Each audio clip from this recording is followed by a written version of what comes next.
Hello, this is Story Time, and I am your storyteller, Ron Miscavige, and welcome to today's show. On today's show, I'm going to give you some information that I would consider to be very valuable to you, and let me get a little business out of the way to start with, and that is this. If you care to contribute to these shows, or as a one-time contributor, or as a Patreon, the links to do that are in the description of this video. And by all means, if you're not a subscriber, please do so and press the little bell there so when we put on a new show, you'll get notified. Now, getting right into today's story, I normally say on data like this, I would advise you to go back to Attitudes and States of Mind and watch The Will versus the Imagination Forward. Actually, you don't have to do that today. This is what I would call a standalone.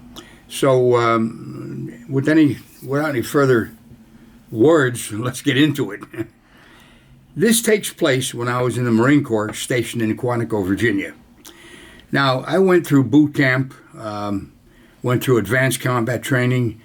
The war was over in Korea, and I didn't feel like going over there as an occupational troop. And thank God I wasn't sent there just to sit around in the cold. But I was sent to Quantico, Virginia, and I worked in an outfit called Schools Demonstrations Troops.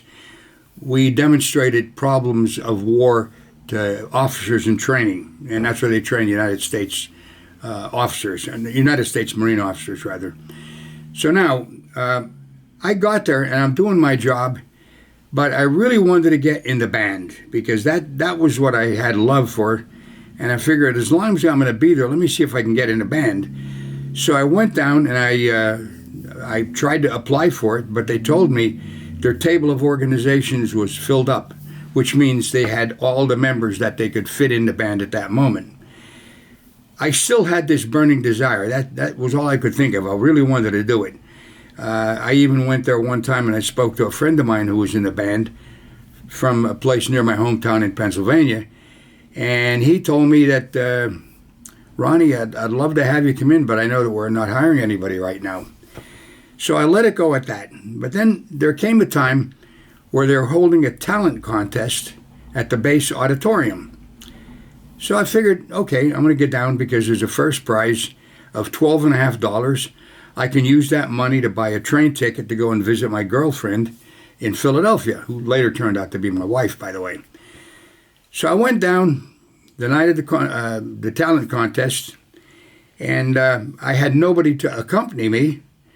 And unbelievably, there was a piano player there who could play the blues in G.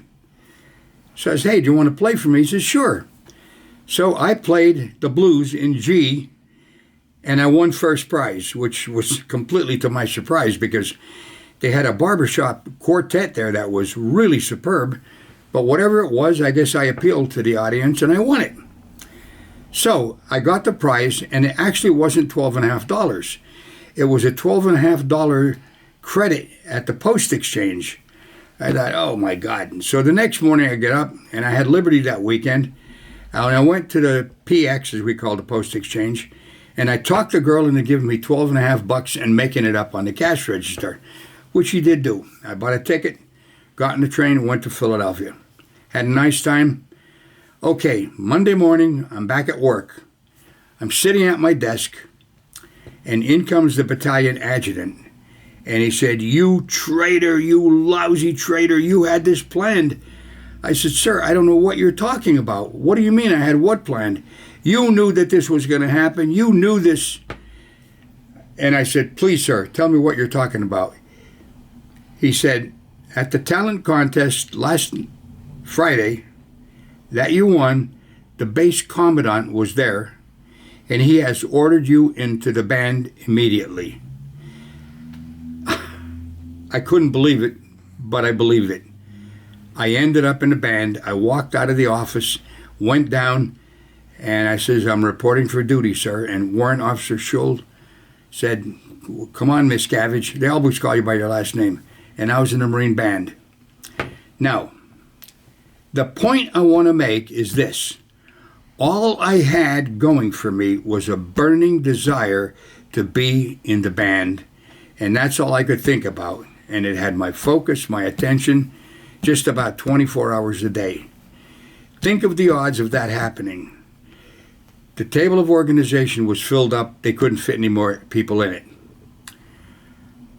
I go to a talent contest without any accompaniment, run into a piano player who was able to play, and I played a song. The other odds are, what would the odds be of the bass commandant being at that talent contest? He was there, and it all ended up, I got in the Marine Band based on the one datum, having a burning desire to do so. So now, when you start applying all the other things that I've told you about in the prior videos, the attitudes and states of mind, the will versus the imagination, when you're doing your affirmation, when you write it down, that thing that you want, if you have that burning desire, that's going to carry far more weight than if you just repeated those things to yourself throughout the day or looked at it like a Paul parrot without thinking about it. This is going to add weight to that. That desire is going to push you over the edge, and believe me when I tell you, you're going to be far more effective in accomplishing the things that you want and the things that you'd like to have. Okay, I think I've told you about it, and I don't want to go any further than that. Just, if you want, you can review this again. But remember, it's the burning desire to do something or to get something. So that was the message I had for you today, and I assure you, if you apply this along with the other things, you're going to have terrific success in accomplishing what you want accomplished. So in closing, please let me say, I wish you, from the bottom of my heart actually, for you to have a happy, successful, healthy day. And may I say, God bless you, and God bless America. And I will see you on the next episode.